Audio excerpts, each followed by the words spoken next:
दुर्गा माँ किसकी पत्नी है या दुर्गा माँ ब्रह्मचारिणी है? नमस्कार दोस्तों स्वागत है आप सभी का हमारे इस वीडियो के अंदर। दोस्तों देखिए, आज हम लाए हैं दो संतों के बीच में आध्यात्मिक ज्ञान चर्चा।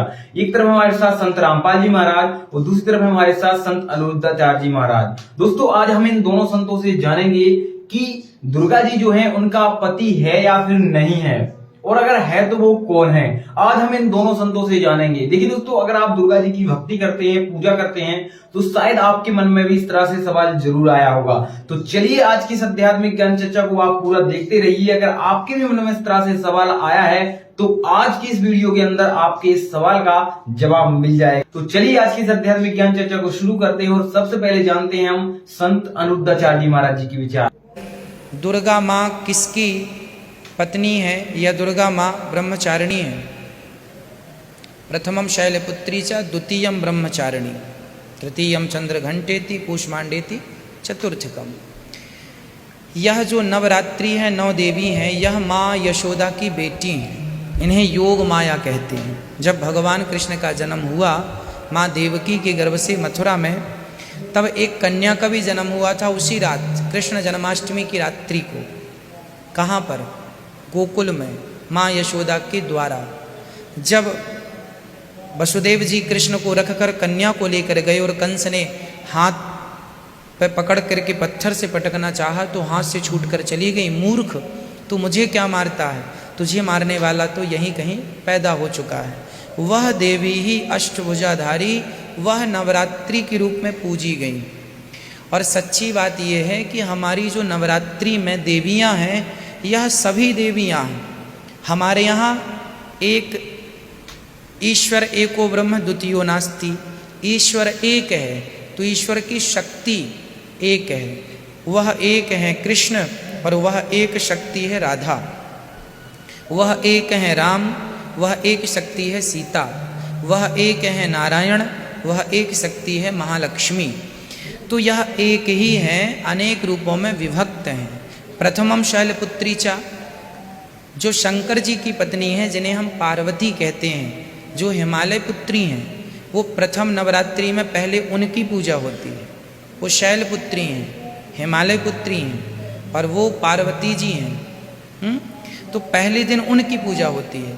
फिर वही पार्वती का स्वरूप जो ब्रह्मचारिणी के रूप में है, वह पार्वती ही दूसरे दिन ब्रह्मचारिणी के रूप में पूजी जाती है। फिर वही तीसरे रूप में पूजी जाती है, वही चौथे रूप में पूजी जाती है, वही पांचवें रूप में पूजी जाती है, वही छठवां रूप है। तो वही ब्रह्मचारिणी है, वही दुर्गा है, वही शक्ति है, वही काली है, वही महाकाली है, वही राधा है। दुर्गा को आप राधा कह दो या राधा को दुर्गा कह दो।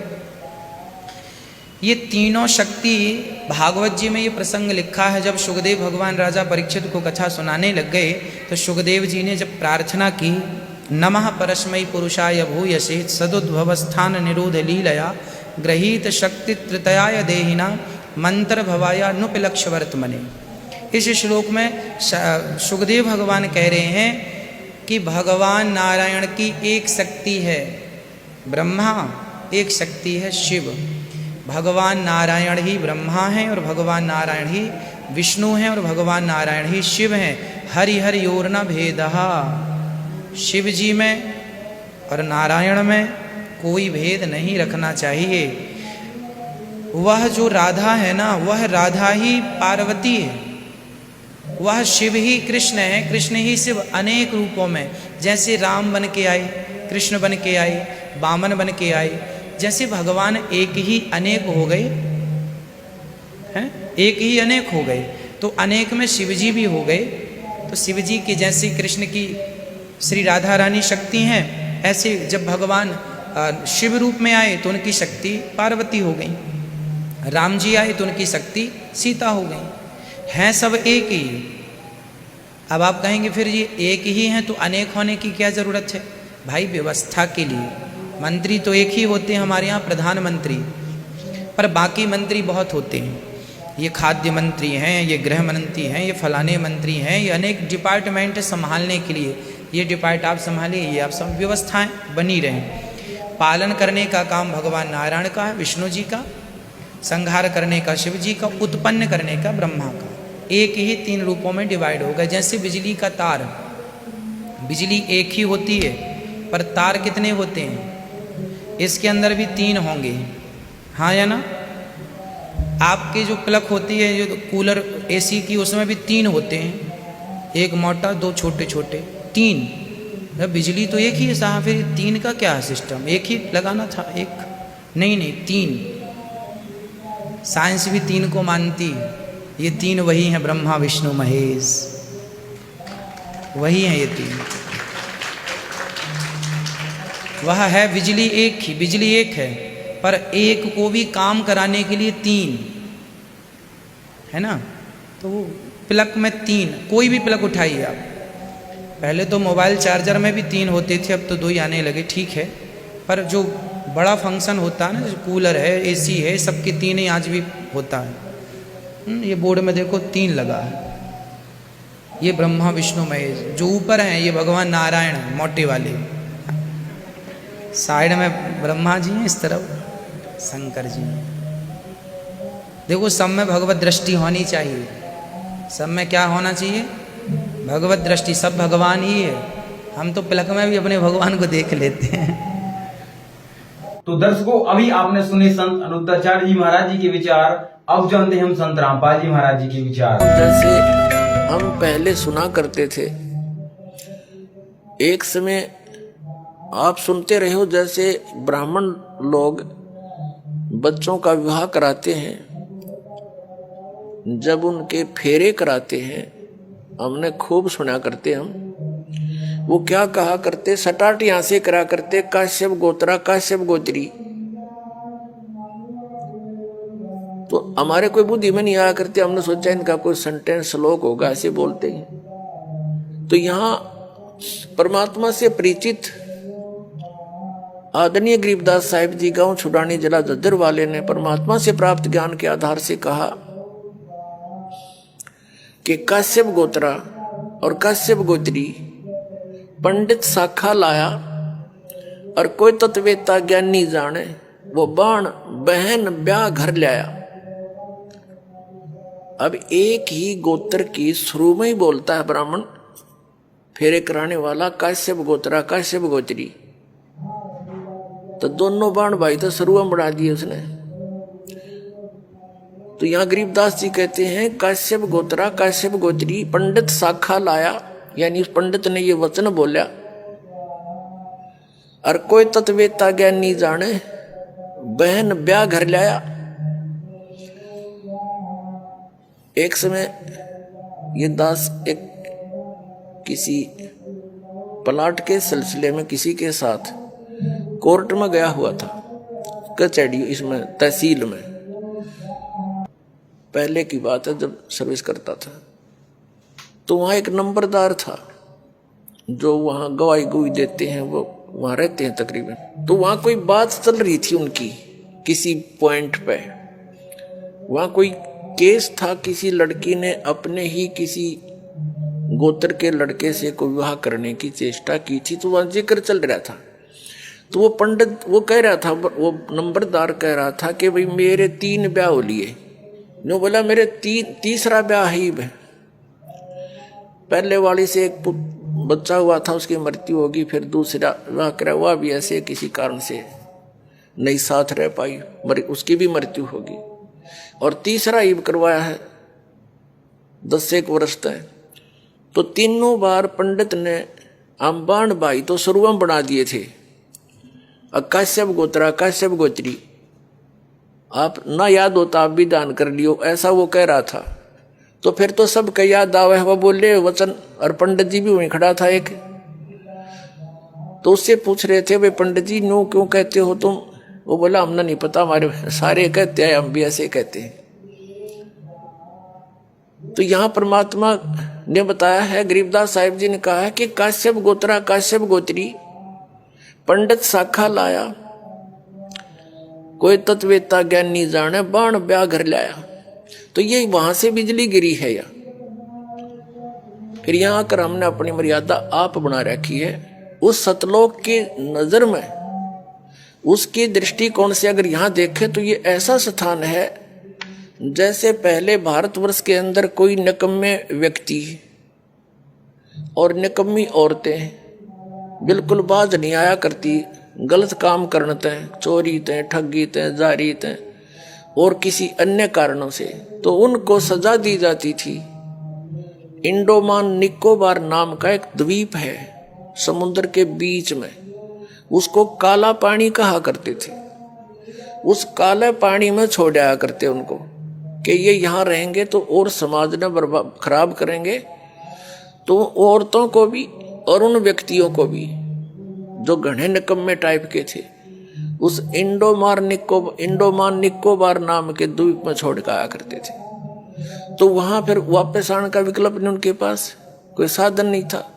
तो वहां जैसे भी उन्होंने रहना था, कोई किसी ने कुटो छेतो, कोई किसी की इज्जत लूटो, कोई किसी का खसोट लाओ,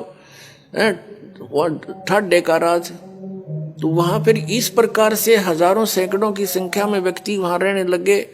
तो उन्होंने अब ऐसे जैसे तैसे अपना संतानें उत्पन्न करनी शुरू कर ली। धीरे धीरे अब वहां एक देश का रूप धारण हो गया। तो ये जो स्थान आप रह रहे हो, 21 ब्रह्मांड, ये सतलोक से हम काले पानी भेज रखे हैं। यहां हमने आप पे फिर अपनी व्यवस्था बना रखी है, मर्यादाएं बनाई जीने के लिए, नाते गोत बनाए यहां पर रहने के लिए। तो परमात्मा हमें याद दिलाना चाहते हैं कि तुम इस गलत स्थान पर रह रहे हो, ये स्थान रहने का कौन है। अब प्रसंग उसी पर आते हैं। अब इस काल भगवान ने फिर अपनी सृष्टि अलग से रचना की। कैसे रची इसने? परमात्मा से प्राप्त उन 5 तत्वों से और 3 गुणों से अन्य रचना की। सबसे पहले इसने 3 पुत्रों की उत्पत्ति की। दुर्गा को अपनी पत्नी रूप में बनाकर इस काल भगवान यानी सरपुरुष को अब काल भगवान कहने लगे, क्योंकि काल प्रभु ब्रह्म भी इसी को कहते हैं, सरपुरुष भी इसे कहते हैं। पुण्यात्माओं, जितने भी अपने सदग्रंथ हैं उनको अब आसानी से समझा जा सकता है सृष्टि रचना की जानकारी के उपरांत। सृष्टि रचना इन सभी सदग्रंथों के समझने की एक मास्टर की है। ये सृष्टि रचना एक मास्टर की है सब सदग्रंथों के समझने की। ये प्रथम बार सुनने वाले को ऐसे लगेगी जैसे दंत कथा सी, लेकिन यह सच्चाई से परिपूर्ण है। अब आपको 3 पुरुषों की जानकारी हुई। एक सरपुरुष जो अंडे से बना, मान ले के कबीर परमात्मा के वचन से, एक अक्षर पुरुष जो अचिंत के वचन से उत्पन्न हुआ था, और वो तीसरा जो सबका मालिक वो परम अक्षर पुरुष है जिसको सत्य पुरुष भी कहते हैं। तो अपने सदग्रंथ इसका संकेत बहुत दे रहे हैं, लेकिन हम समझ नहीं सके क्योंकि हमारे पास ये मास्टर की नहीं थी या मुख्य चाबी नहीं थी। सृष्टि रचना का हमें ज्ञान नहीं था। सृष्टि रचना का ज्ञान रचने वाला ही दे सकता है। तो उस परम अक्षर ब्रह्म सतपुरुष कबीर जी ने आकर के हमें यह सृष्टि रचना का ज्ञान दिया, और उस ज्ञान को दास अब आपके रूबरू कर रहा है, आपके समक्ष पेश कर रहा है और सभी सदग्रंथों से प्रमाणित कर रहा है। श्रीमद् भगवत गीता। अब थोड़ा सा आपको इन तीनों पुत्रों की उत्पत्ति बता करके फिर सदग्रंथों का रेफरेंस देंगे, आसानी तो समझ में आओगा। तो सबसे पहले इस सृष्टि रचना के अंदर और इस सारे अध्यात्म ज्ञान को समझने के लिए आप जी को एक चित्र दिखाते हैं जो आसानी तो समझ में आओगा। देखिएगा, ये एक ब्रह्मांड है, ये एक ब्रह्मांड का चित्र है। ये ऐसा समझो, ये एक ब्रह्मांड है। ये सारा कुछ, ये जो बाउंड्री नजर आ रही है आपको, ये एक ब्रह्मांड है। इसकी इलिप्टिकल शेप है अंडे जैसी, इसको अंड भी कहते हैं, इसी को ब्रह्मांड भी कहते हैं।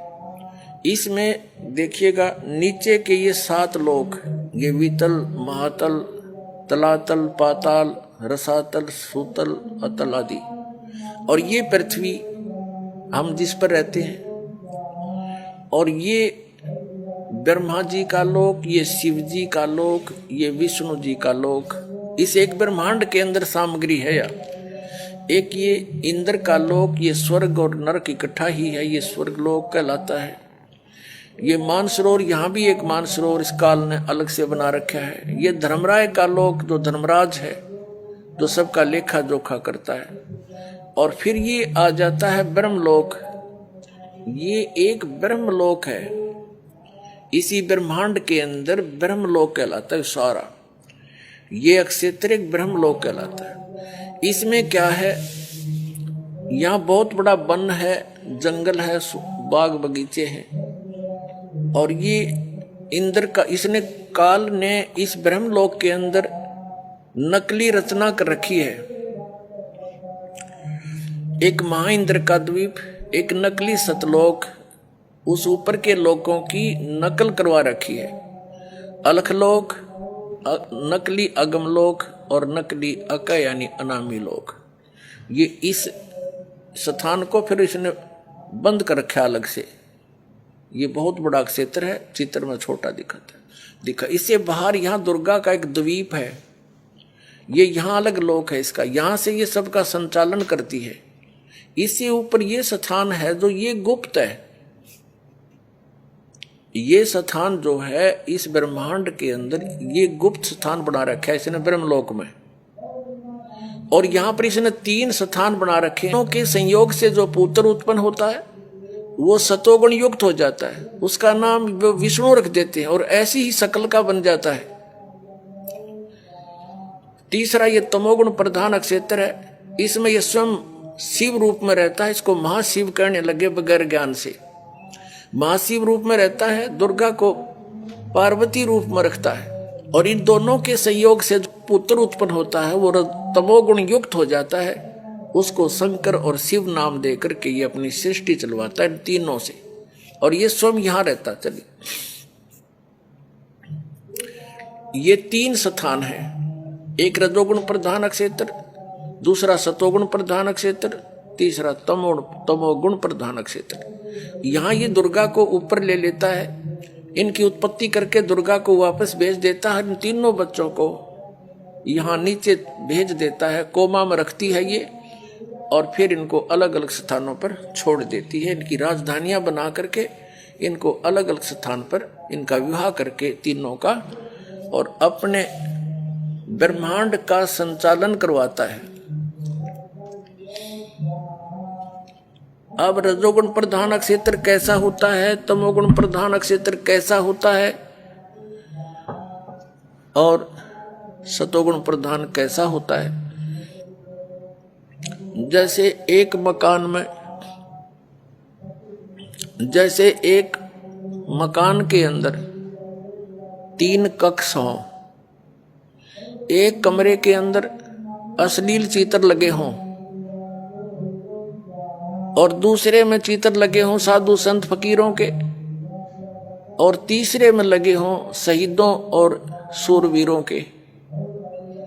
तो जिस कक्ष के अंदर अश्लील चित्र लगे हैं उसमें जब व्यक्ति जाते हैं उनका मन भी वैसा ही मलिन बन जाता है, वैसी भावनाएं उत्पन्न होने लग जाती हैं। और जब वो उस सतोगुण प्रधान क्षेत्र में, यानी उस सतोगुण प्रधान क्षेत्र में, यानी जिसमें साधु संत फकीरों के महापुरुषों के फोटो लगे हों, वहां जाते ही मन की भावना बदल जाती है। तो जब तक उसमें रहता उसके वैसे ही विचार रहते हैं, क्योंकि उनकी कहानी से, उनकी जीवनी से वो परिचित होता है। और वही व्यक्ति फिर जाता है उस शूरवीरों के जहाँ चित्र लगे हैं उस कक्ष में, शहीदों के, तो उनकी कुर्बानियों से भी परिचित होता है। उनको पढ़ के सुन के उनके विचार करके उनके वैसे ही भाव बन जाते हैं। ठीक इसी प्रकार इसने सुनियोजित तरीके से हम सबको यहाँ फंसा रखा है।